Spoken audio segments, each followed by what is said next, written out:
chairman.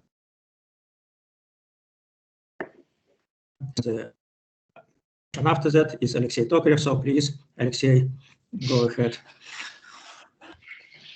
Thank you, Vitaly. Good morning, dear listeners. I'd like to present our first speaker today, our plenary lecturer, Dmitry Fedosov, from the Research Center Unit in Germany. As I understand, there are several institutes which do simulations in biology and also in physics. And the title of the Dmitry's speech will be Intricate Journal of Micro and Nano-carriers for Drug Delivery in the Bloodstream. So please, Dmitry. We have 40 minutes for the lecture, and then we will have about 5 minutes for the questions. And well, I'd like to ask Dmitry, whether do you prefer to have questions during the talk or maybe after the talk? Well, as you wish. I mean, you can ask questions during the talk. I mean, maybe sometimes it's even better because then you can right away at the particular slide ask a question. So I don't mind if you interrupt and ask me questions in between. Okay. In this case, I'd like to listeners to raise their hands. If they have a question, to raise their hands here on the top of the screen. You have a button, and then I will switch you a microphone, and you may ask, or maybe take your questions to the end. Yeah. Well, I'm sorry. I'm too sorry to interrupt. I think better to ask question at the end. Otherwise, we will not be able to keep the time schedule if we discuss during the lecture. So, well, as you prefer. I mean, I'm ready for both options. Okay. All right. So thanks a lot for the introduction. And as Alexey said, that I'm going to talk about drug delivery and describe you a little bit of work we do and some of type of simulations we do. I am part of Institute of Biological Information Processing, and we also part of the Institute of Advanced Simulation at the Research Center Jülich, as Alexey said. I wanted to show you where the Research Center Jülich is, and the German name is Forschungszentrum Jülich, but that means practically Research Center Jülich. If you were maybe at some point in Germany and you know where Cologne and Düsseldorf is, Jülich is located practically near these two big cities. And what I can say about Research Center Jülich is that it's one of the largest interdisciplinary research centers in Germany. We have about 6,000 employees, and that's how Research Center Jülich looks from the air. And the research is very broad. So we are just one institute doing some research in the direction of physics and biological systems, but we have a lot of different research directions in the center, which includes energy, health, materials, and many more different directions. So let me give you a very short overview of what we're interested in. And here the list of topics, and we're interested in, for example, in cell mechanics and adhesion. And one of the simulation examples where we try to create a model of a cell and we test its mechanics and maybe compare with experiments and try to quantify the experimental data in some cases. In connection to that, we're interested in membranes because all cells have membranes, and we actually model a lot membrane systems and not so much these complex cell systems. Some of the parts I'm going to talk to today is related to blood flow, suspension of cells, or sometimes people call it a liquid tissue. Sometimes what happens in blood is hemostasis or blood clotting. That's the process we're also very much interested in. We had some projects on microfluidics, and one example here you see the so-called lateral deterministic displacement device, where you can employ the flow characteristics of this device in order to do maybe cell sorting and some other things of interest you might have. So today's topic will be drug delivery, what is now becoming very popular, at least in the physics community, in so-called active matter. So if you look at the biological matter, it's practically all biological matter is active matter, but there is also a lot of, let me say, artificial active systems where physicists are actually quite excited about it at the moment. And as I already mentioned, that we mostly do modeling. You can call it multi-scale modeling because sometimes we look at different scales. And once in a while, we also do a little bit of analytical theory, even though the simulations probably take about 90% of our work. So let me start now from the topic I promised today is drug delivery. And I want to give you a very short introduction. So the idea of targeted drug delivery is very simple.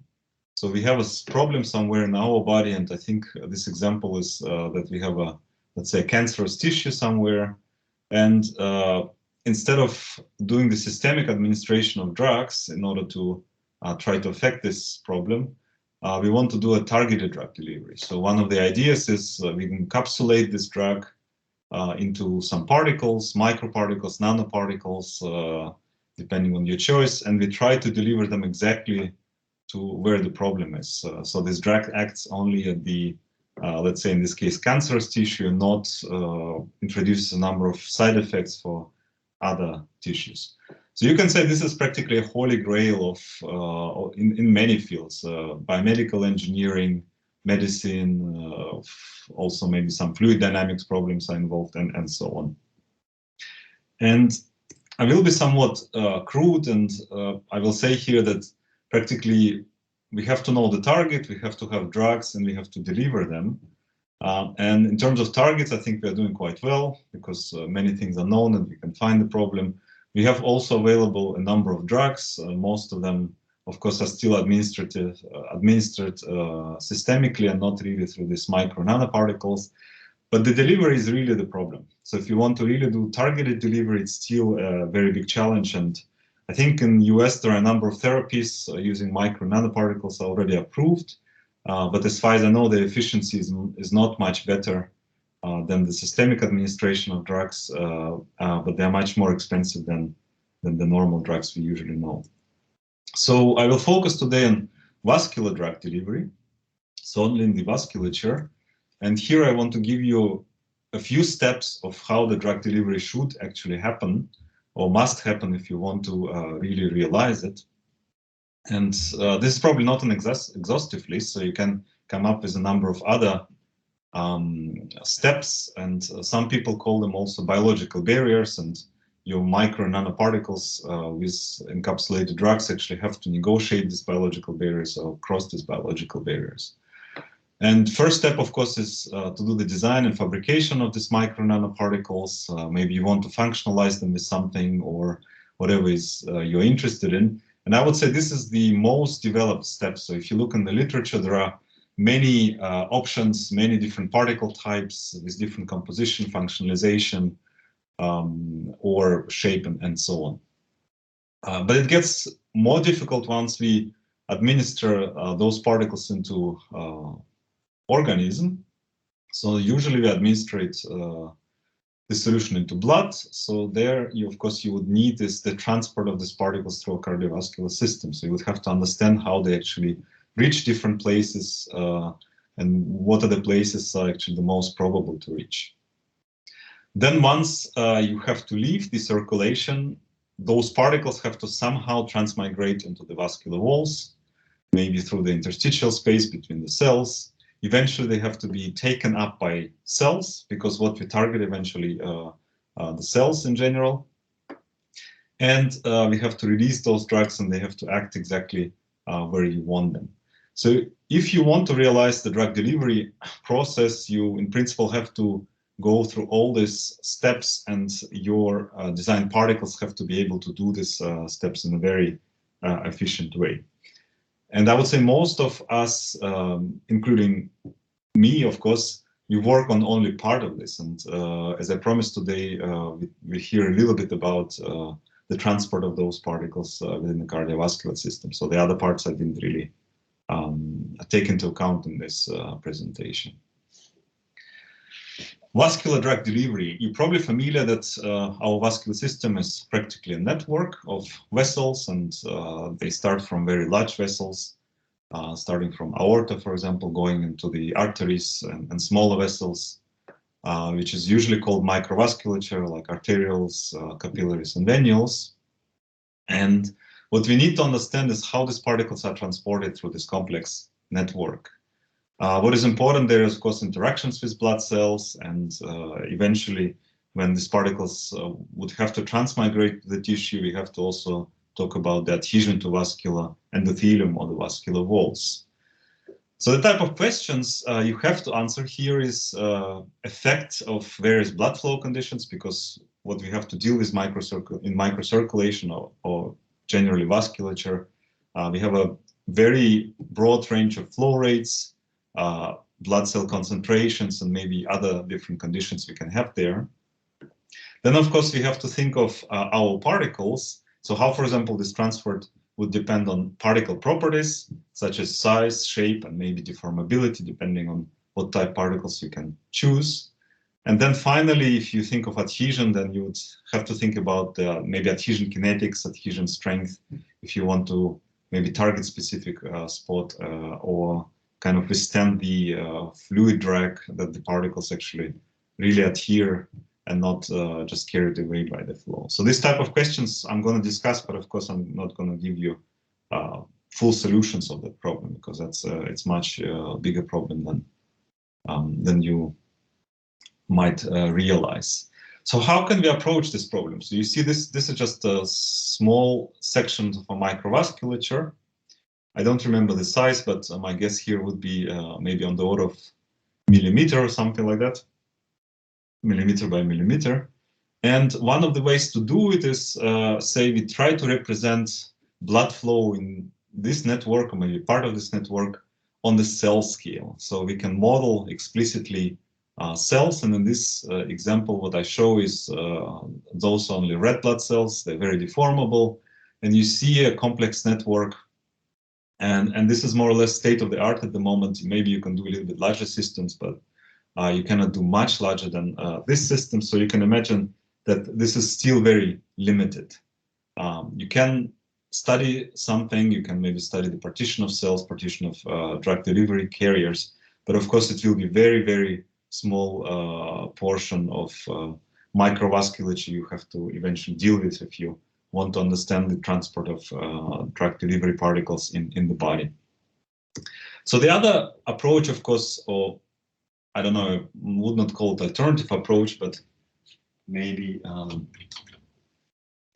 complementary approach is a much simpler model. So let me call it simple network model. And here you practically describe straight vessel sections as straight vessels, so you don't really worry about bending parts and so on of the vessels. And then, of course, you have to connect the straight vessels through the bifurcations or maybe junctions, depending whether the vessel branches into two daughter vessels or two vessels actually go into a single one after a junction. And I will give you a little bit of details of these models. First, I will start with short description of blood. This is practically what I'm talking about as a fluid dynamicist point of view.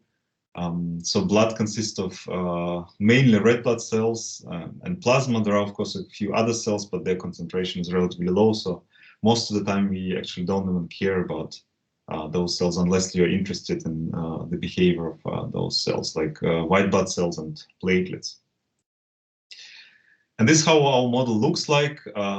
Due to time constraints, I cannot really go to the details. If you're interested, you can ask me.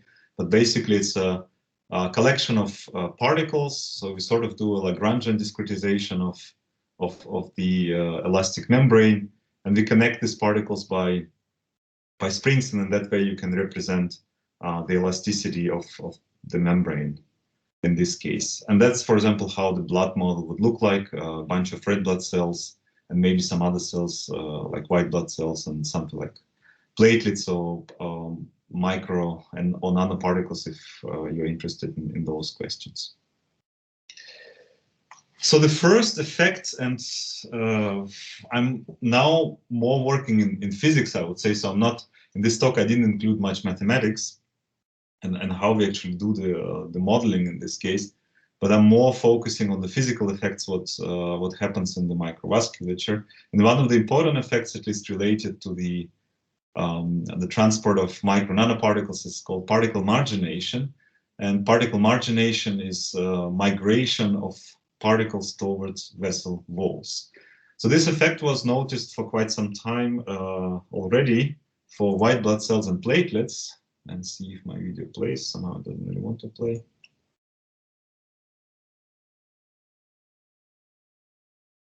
Okay, so I think the video does not really play, but what you should see in this video that under certain conditions, this big cell in comparison to red cells will stay most of the time next to the wall. So what happens is that it marginates to the wall and stays there, and it's also very important for the function of the cell because eventually those cells have to transmigrate into the tissue and fight maybe bacteria or certain type of infection. This is also important for platelets because they're important in the hemostatic process where the injury to a blood vessel wall takes place.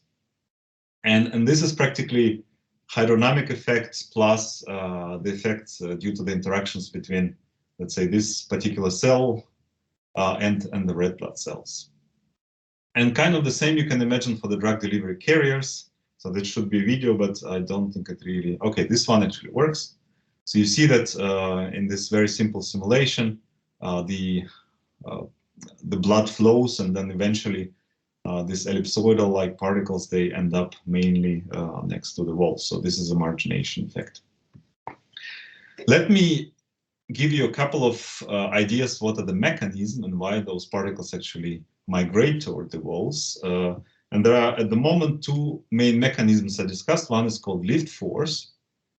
And what we know is that if you have a irregular shape of a particle or we have a deformable particle, then this particle will experience this lift force, and the name comes from aerodynamics, even though, of course, it's a very different regime because here we deal with the very small Reynolds number, and in aerodynamics we deal with high Reynolds number.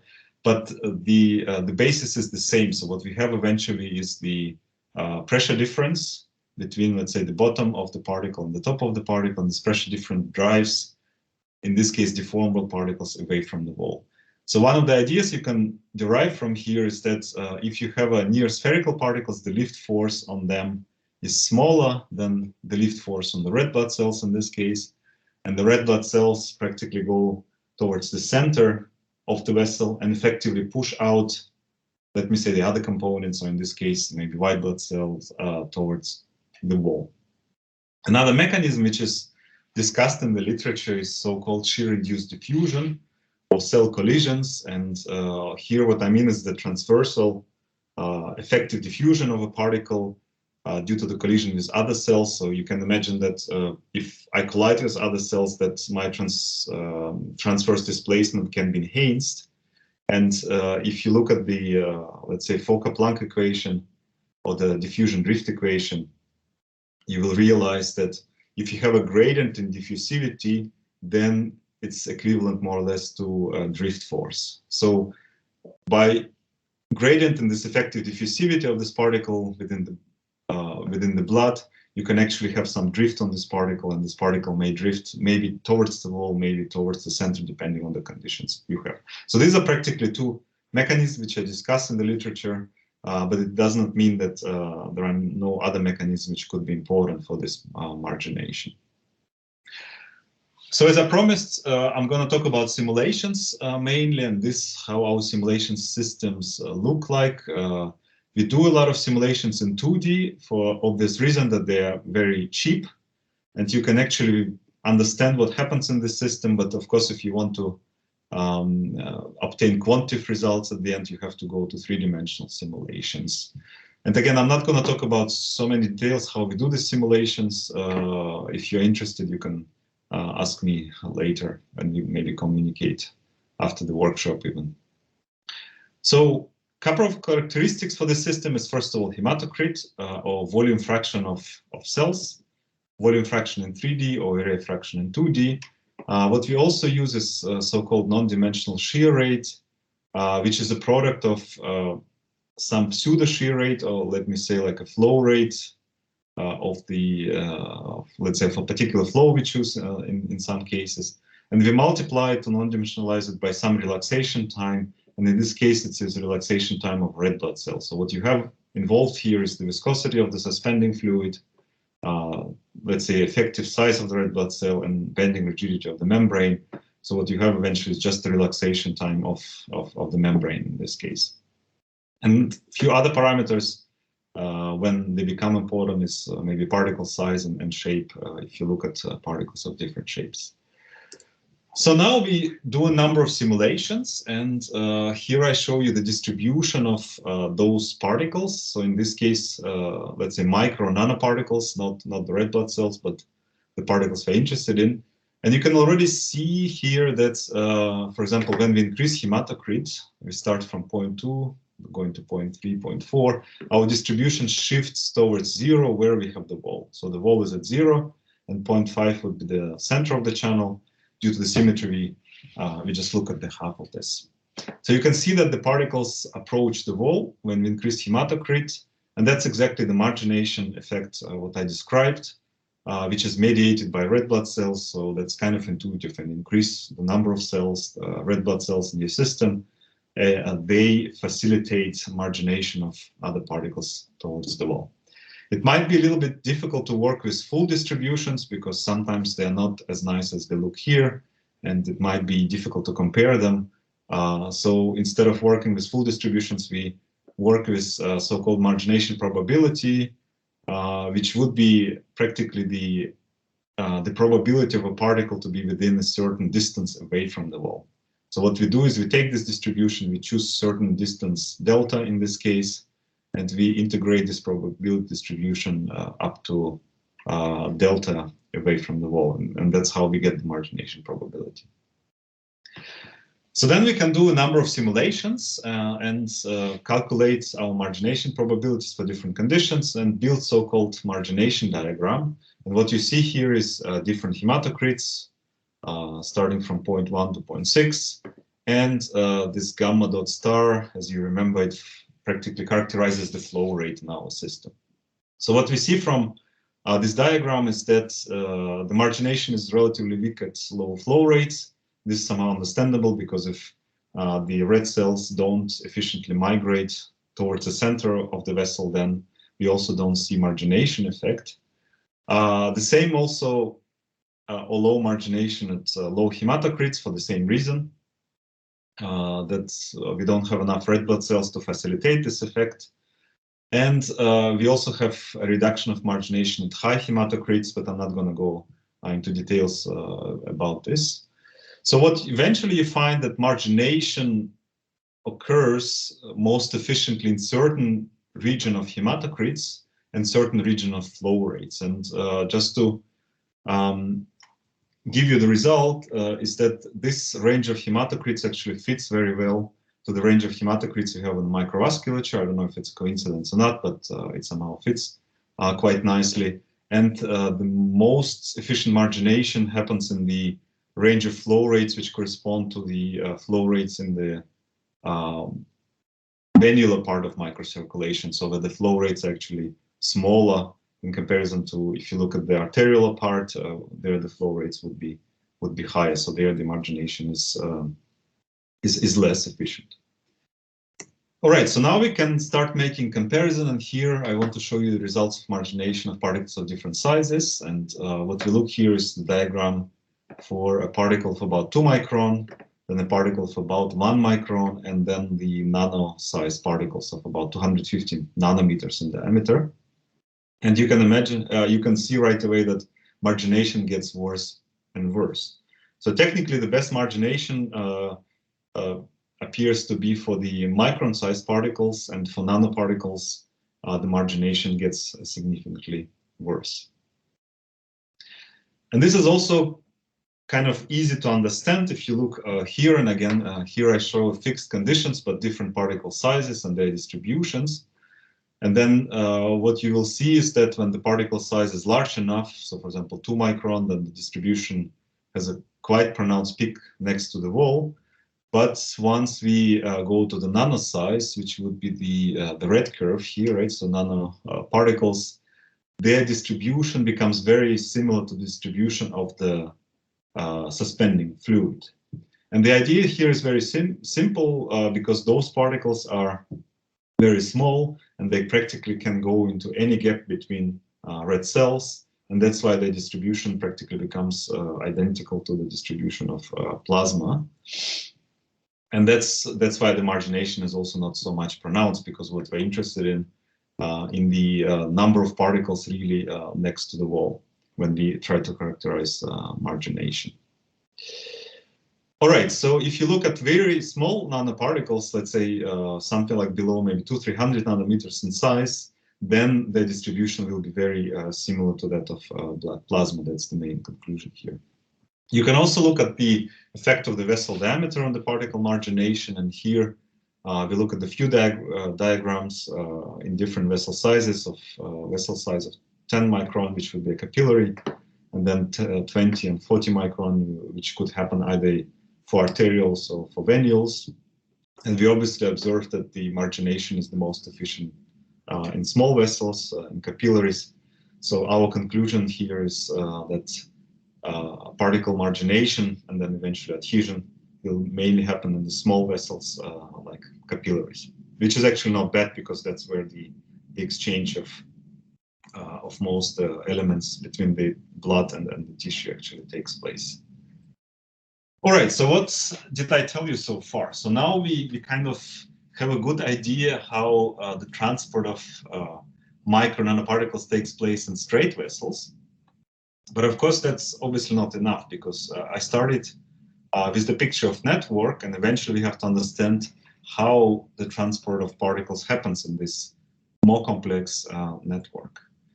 So now we have to go into this picture and start modeling more complex geometries, and there are a few works already there, but I would say we are still very far from understanding what happens on the cellular scale in much more complex geometries than a straight vessel. So one of the things we have to understand is the particle behavior at, let's say, bifurcations and eventually confluences. And in bifurcations, there is one work in the literature where the main outcome is that bifurcations should not disturb microparticles very much. I'm not saying here that they don't just disturb the distribution of microparticles at all, but the idea is that at the bifurcation, those particles which were actually next to the wall, due to just the flow behavior, they will continue practically to stay next to the wall. Of course, their distribution becomes asymmetric. So for example, the outside wall here will receive more particles and the inside much less after the bifurcation takes place. But as an effect, what we see is that the bifurcation will not completely redistribute them, or for example, displace them or place those particles near the center and kind of demarginate them. This effect becomes partially different at confluences, where we have two vessels going into a single one, which happens after the capillary part of microvasculature when we go to the venular part. And here, at least those particles which stay at this inner part of the walls, they can actually end up near the center, and which means that some of the particles will actually get demarginated. So maybe kind of a little bit of a negative effect for the margination if you would like all your particles to be next to the wall all the time.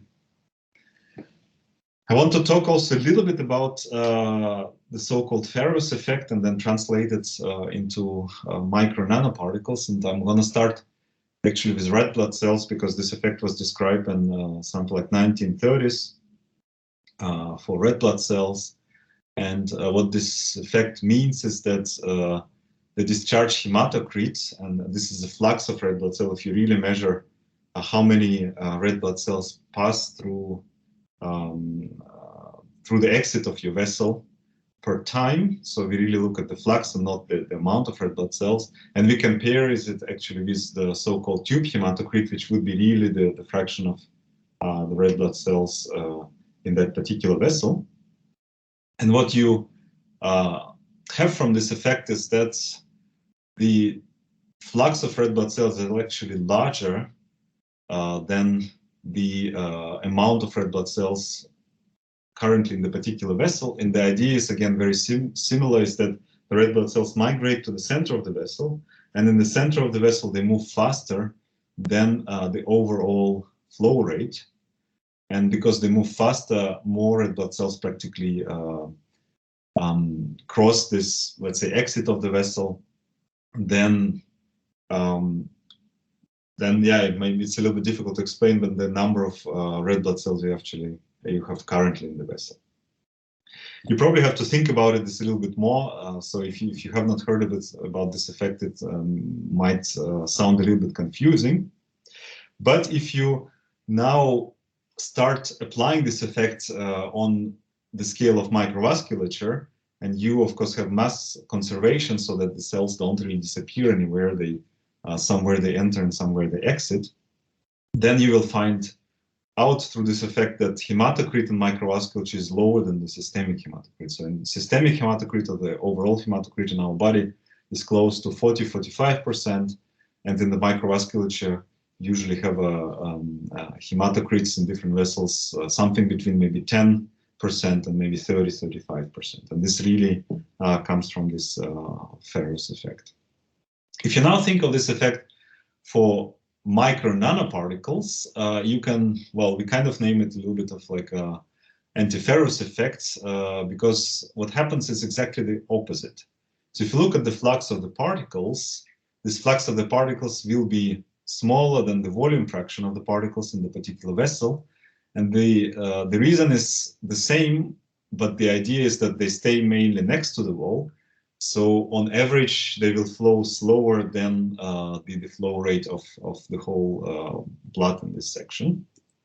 And if you put it all together, the main outcome will be that the volume fraction of microparticles in the microvasculature should be actually larger than the systemic volume fraction of microparticles. So, which is not bad, because eventually you will have actually more concentration of micro and nanoparticles more in the microvasculature where the delivery should happen than the systemically you administered.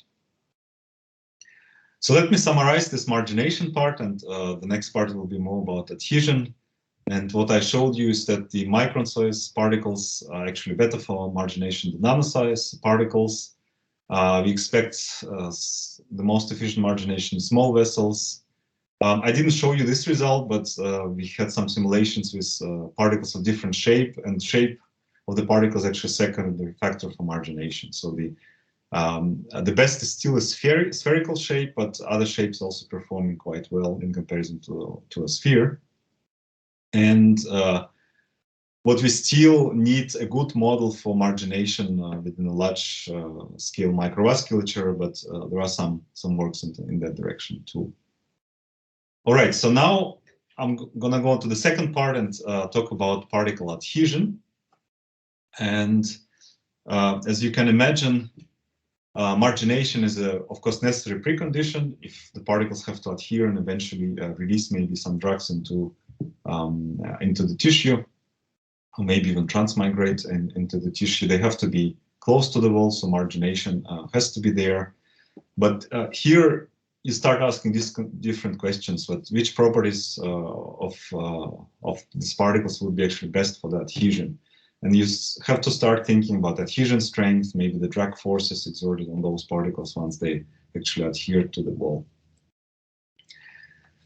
So let's start from drag. And what we know about drag is that the drag force is practically scales as the particle size squared.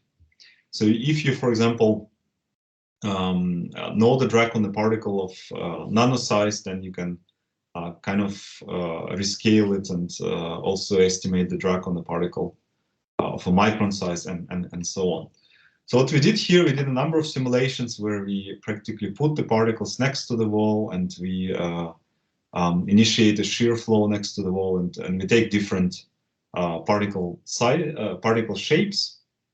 And the idea here for comparison is that we take a fixed particle volume. So what we want is eventually that each micro or nanoparticle for drug delivery carries the same amount of drug in that case.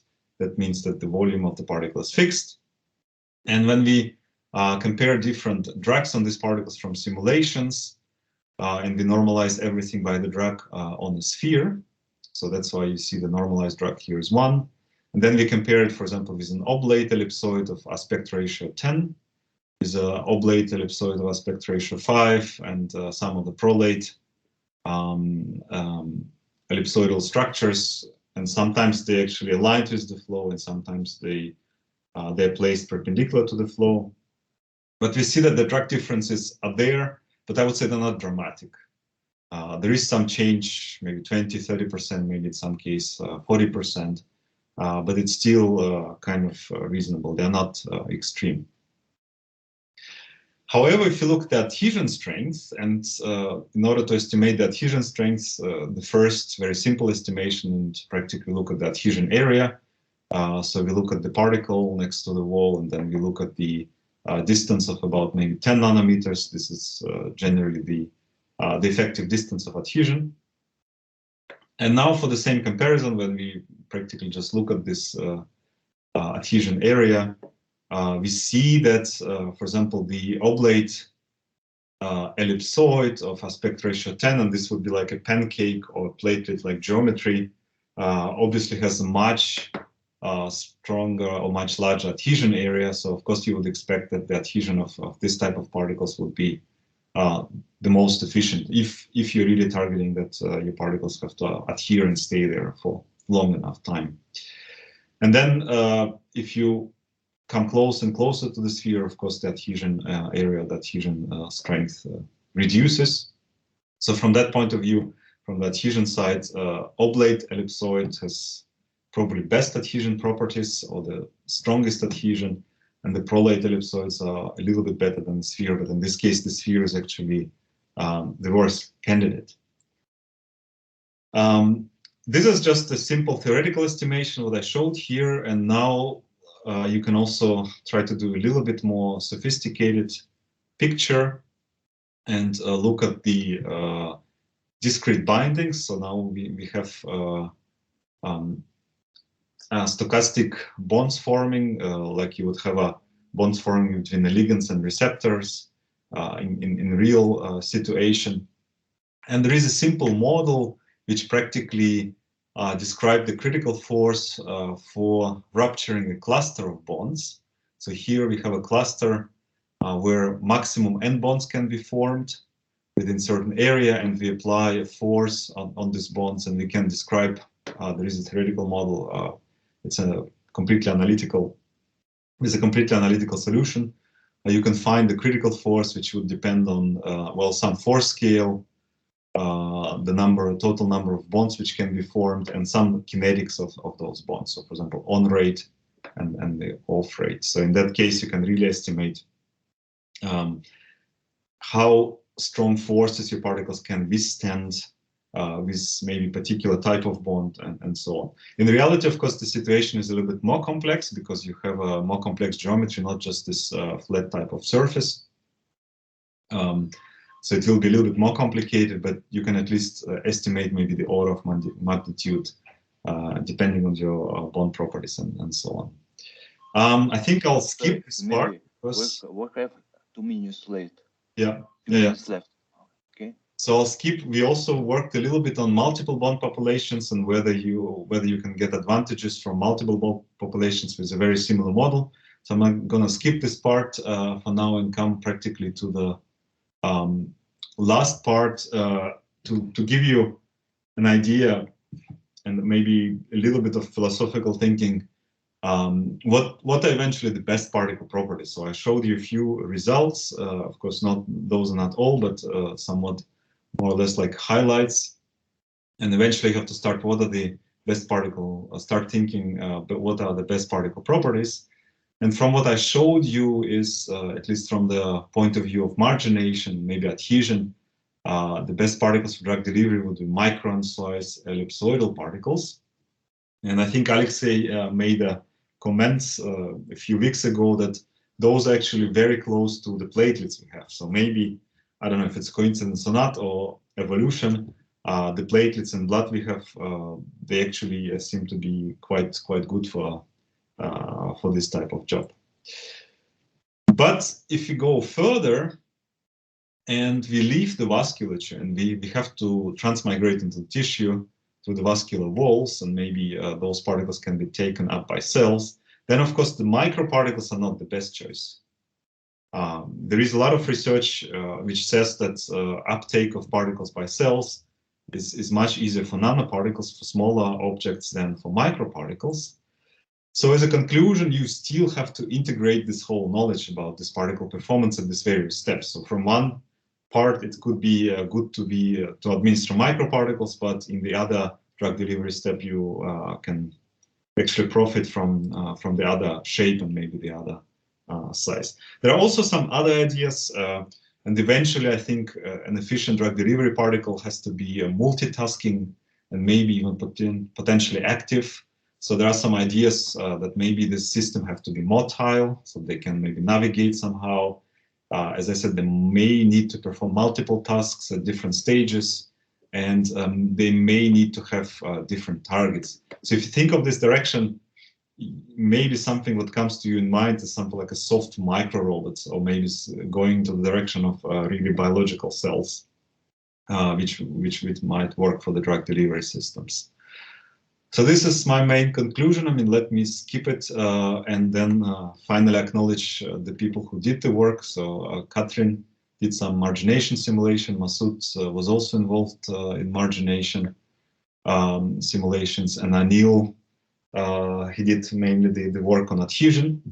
So number of collaborators, most important, at least for this work, is Anirban Singh Gupta, Paolo Di Cuzzi, and Gerhard Gomper. And some of our funding, and of course what is quite important for us as Jülich Supercomputing Center, is where we do our simulations.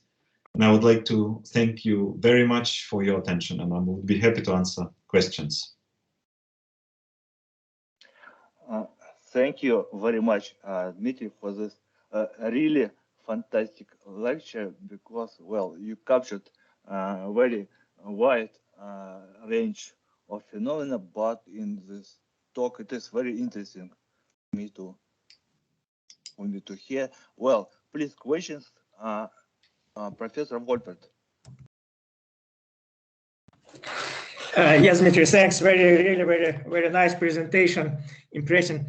And I also liked the philosophical part about what particles are more efficient and maybe related to the evolution of all that. But I would like to mention that in our body, and you also mentioned in the beginning, not only platelets, which are like ellipsoid particles, but white blood cells are also very efficient to attach to some certain places, in particular to the inflamed places, so on.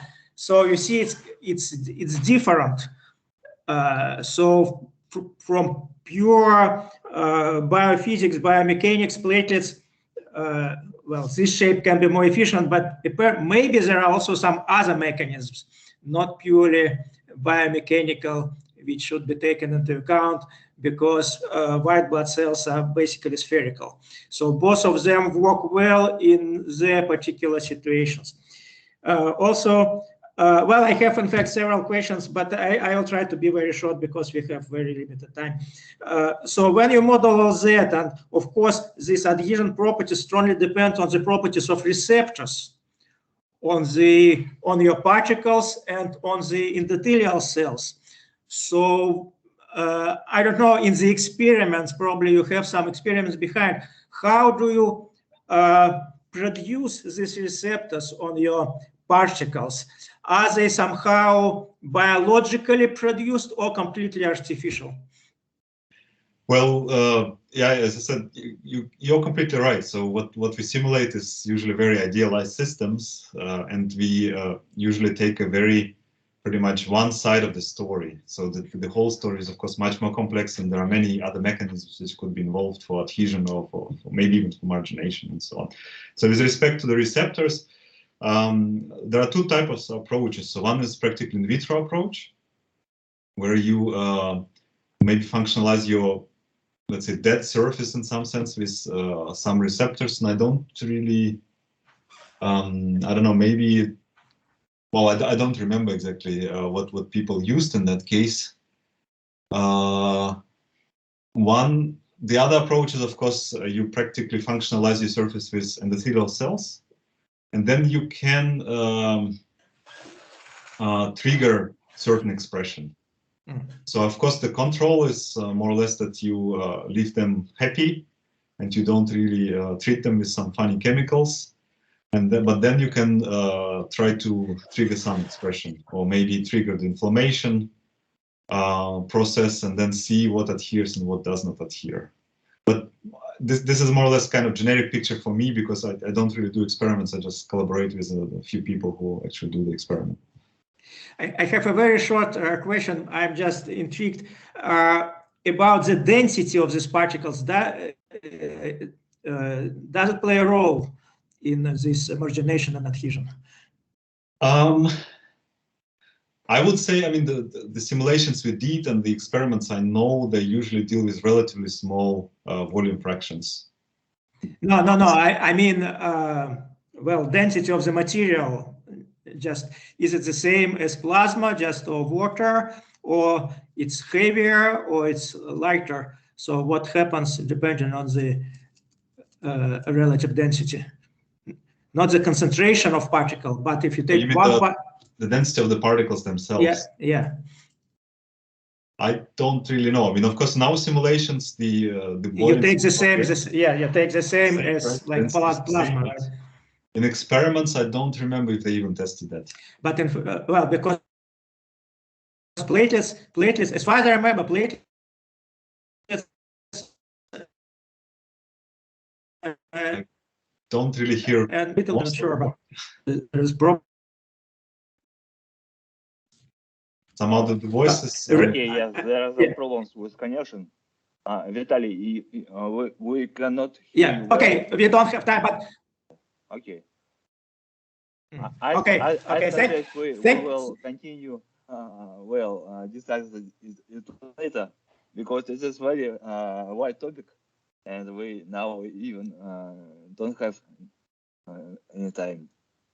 Well, Dmitry, thank you very much. Many thanks to you. Thank you. Thank you very much. And our next speaker is Alexey Shibeko from the Center for Theoretical Problems of Chemical Pharmacology. Please, Alexey. Yes, and his talk is in silico model of composite thrombus dissolution.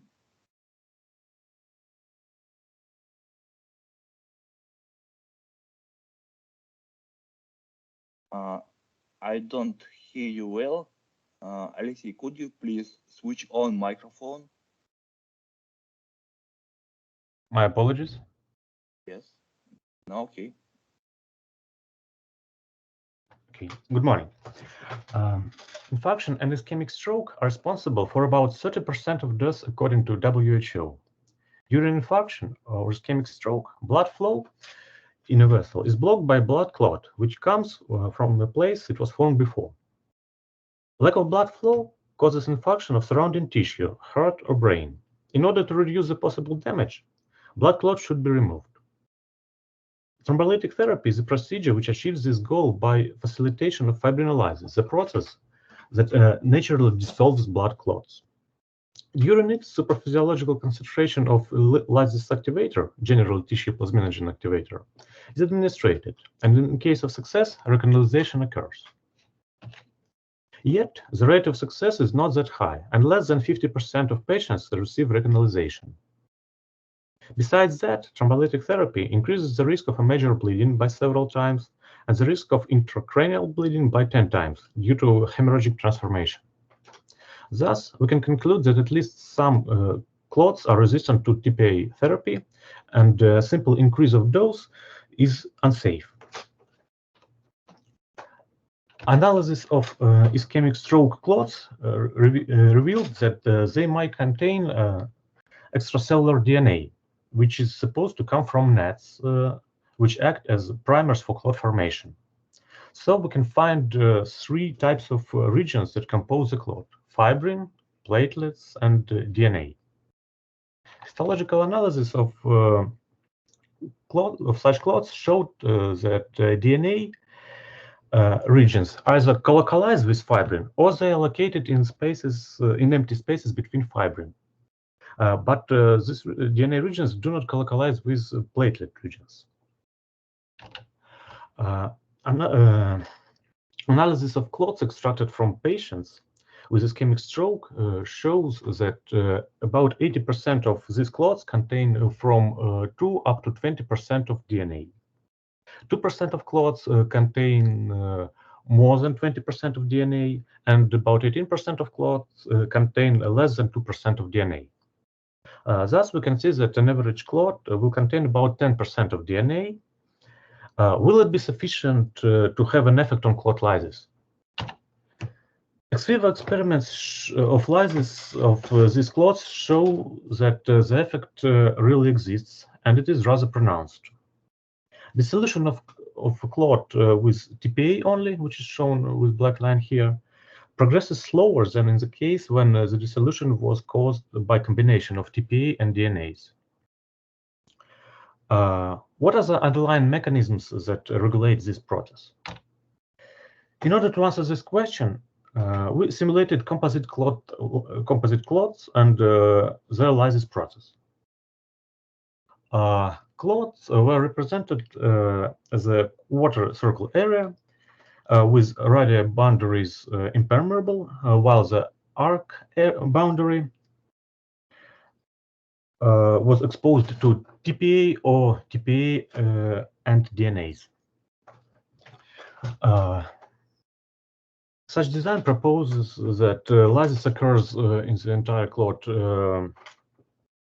in similar way, and we reduced the size of simulation area just for simplification of calculations. The area was divided in regions which were filled with either with platelets, shown in red, or with fibrin, shown in green, and some regions with fibrin contained DNA, shown with blue. In these simulations, DNA was colocalized with fibrin, and the regions in these clots were distributed randomly. We made the following assumptions in our simulations. First, we suppose that diffusion inside the clots were hindered due to compactification of the clots and because of red blood cells that are presented in these clots. The second assumption was that fibrin degradation products could bind DNA, which was shown in the literature before, and these fragments are mainly high molecular weight fibrin fragments. To some extent, DNA and histones that are presented in nets can protect clot from lysis. Here are shown lysis profiles of clots that were formed in the presence of DNA and histones and in the absence of DNA and histones. We can see that in the presence of DNA and histones,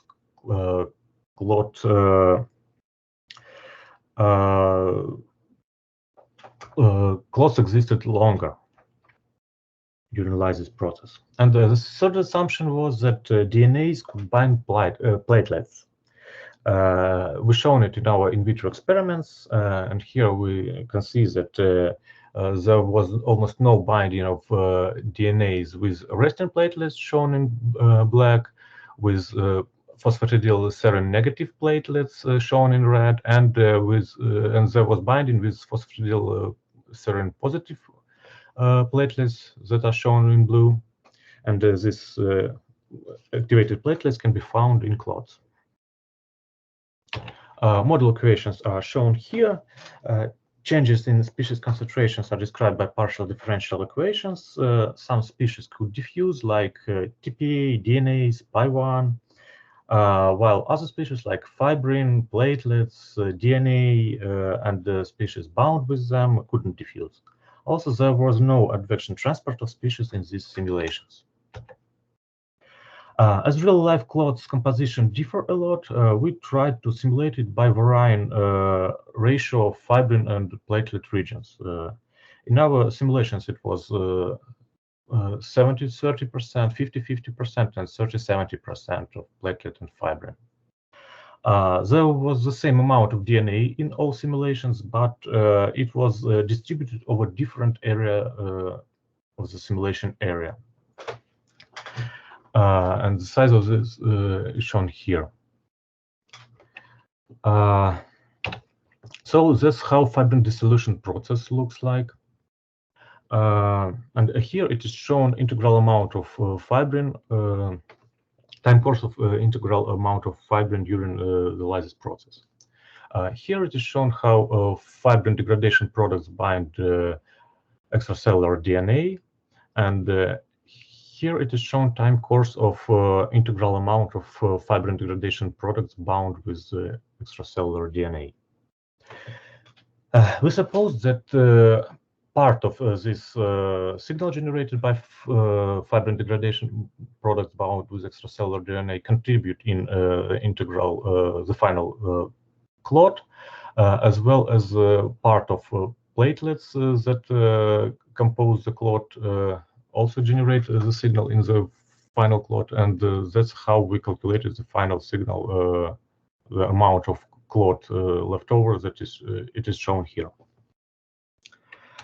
After averaging our results that we received making simulations in different clot for different clot composition, we got this. Here with black, it is shown results for dissolution of clots with TPA only, and with red, dissolution of clots with combination of TPA and DNase. We can see that simulations can describe experimental data, and even 10% of DNA can protect clot from lysis.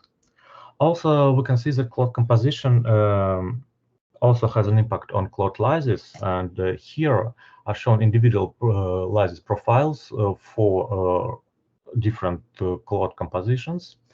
And on this graph, it is shown lysis profiles for clots that were lysed with TPA only, and here lysis profiles for clots dissolved with combination of TPA and DNase. In order to find the effect of fibrin degradation products binding with DNA, we performed simulations where this binding was switched off. Yet TPA still could bind with DNA as in the same way as in the case when fibrin degradation products could bind DNA. So we checked only the effect of the clot-like signals that fibrin degradation products bound with DNA generated. And we can see that in this case, protection, DNA-induced protection of clot lysis almost disappeared. So we can propose that incorporation of fibrin degradation products in the DNA matrix and the signal from these products generate the protection effect observed in experiments. One of our experimental facts that we found was that DNA could colocalize with fibrin, or it could be located in the empty spaces between fibrin regions. In order to check the effect of DNA colocalization, we performed simulations where the same amount of DNA, 10% of the area, was either colocalized with fibrin. In these simulations, fibrin platelet ratio was 50-50%. And in the second simulation, DNA was not colocalized with fibrin, so it took space, and fibrin platelet ratio was 45-45%. Dotted plots show results of simulations with colocalization of DNA and fibrin, and dash dots show results for fibrin and DNA not colocalized.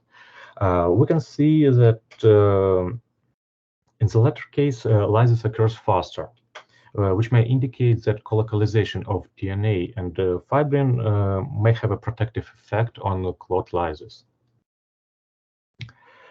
Thus, we can make the following conclusions. Clot composition regulates clot lysis process, and even small fraction of DNA in the clot, up to 10%, can protect it from lysis due to binding with fibrin degradation products.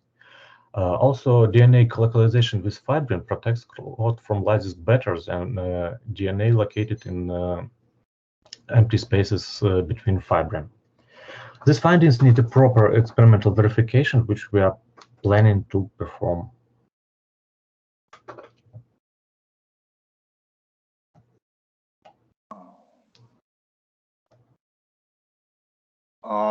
Okay, thank you, Alexey. We have some time for questions. Well, while people think, I have a question. Well, Alexey, could you please show the slide with geometry of the system? It is very interesting because, well, you here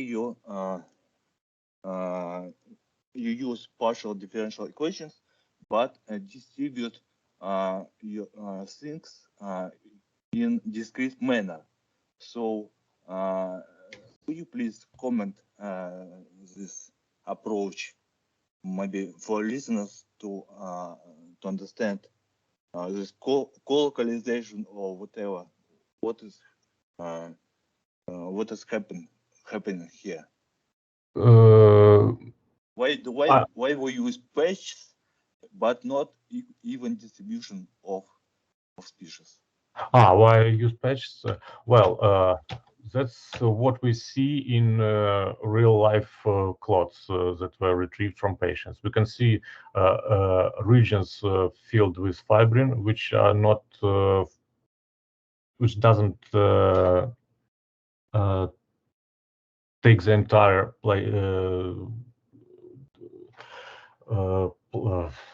clot. Some platelets also are located in some areas of the clot, but they don't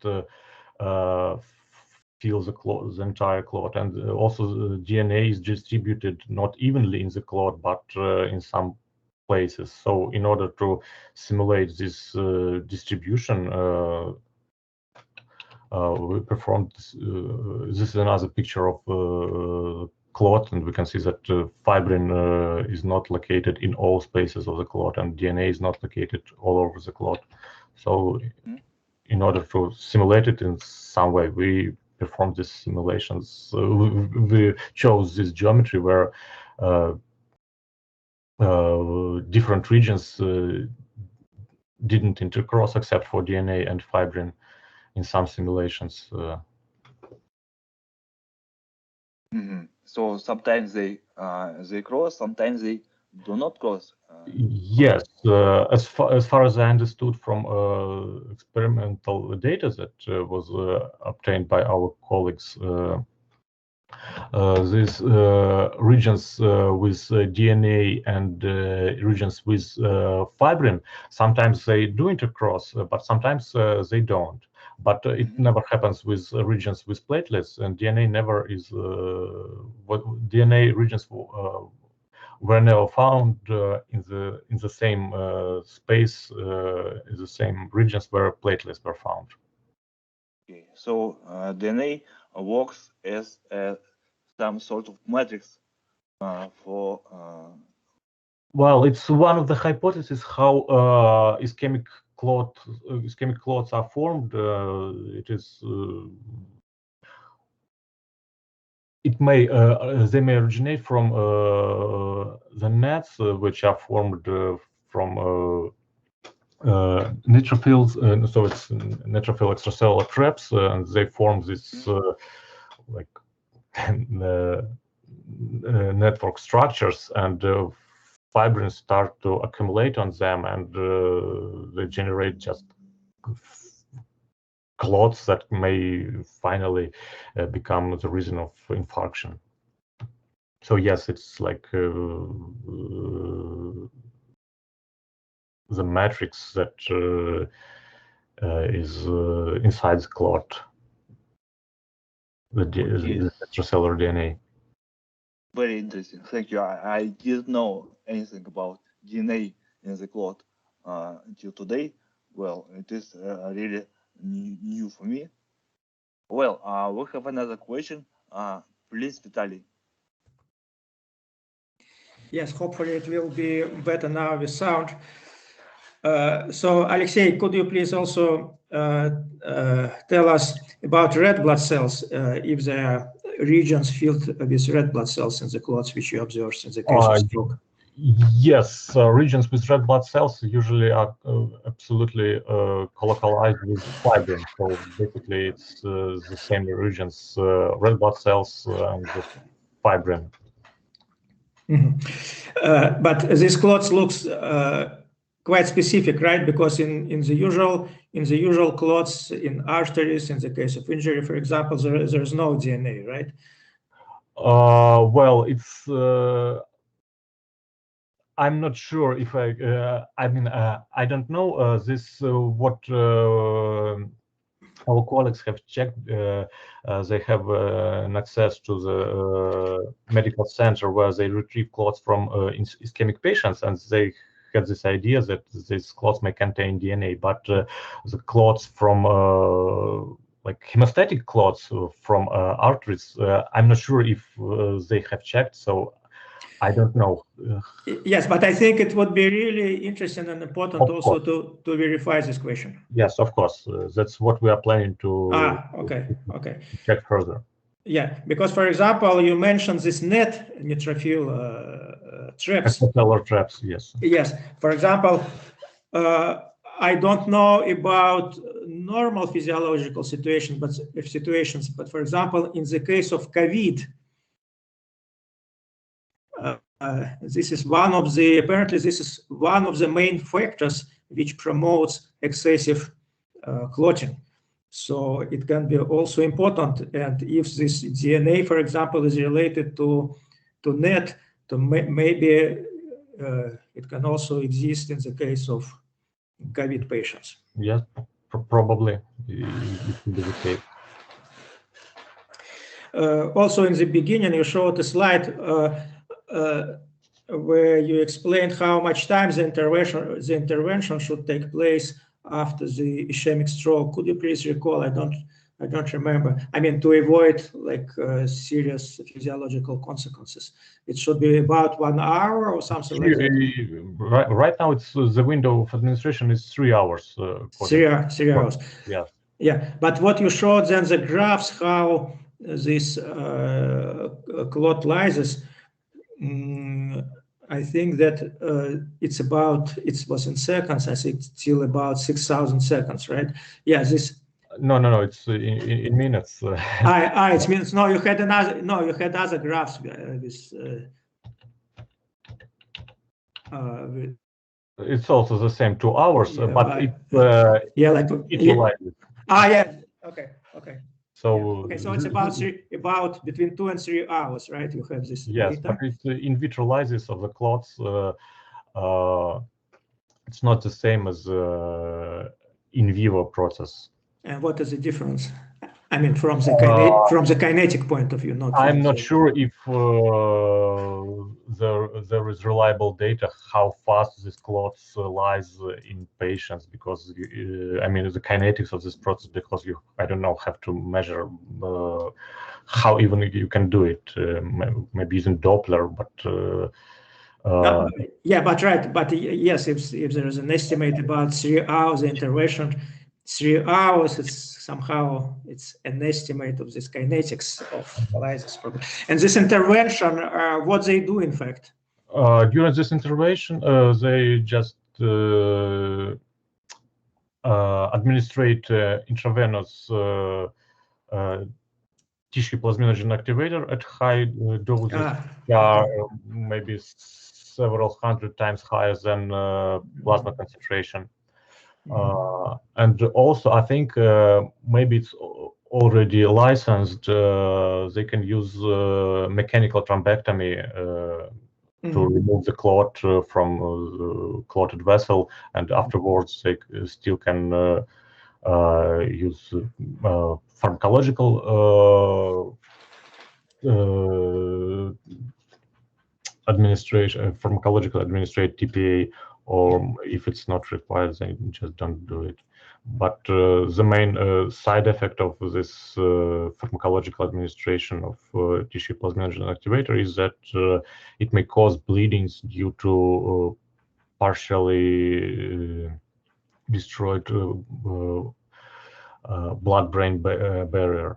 It's an issue in maybe 30 or 40% of cases of this procedure. Okay. And I was, after our previous talk by Dmitry Fedosov, I was also thinking about nanoparticles. Is it something which people discuss in this case, to use nanoparticles to dissolve the clots? Yes, I think there are some work where they use I'm not sure, magnetic nanoparticles that were covered with plasminogen activator. I think it was urokinase plasminogen activator, and they were supposed to be delivered to the clotted vessel using magnets. Okay, yes, thank you very much. It's really very interesting. Some new aspects of like clot formation or dissolution for us. Well, I don't have more questions. I don't know if there are other questions. Of course, we'll continue our discussion. If not, we can make a short break. So it's Alexey, it's up to you. Yes. Do you have another questions to Alexey Shibeko?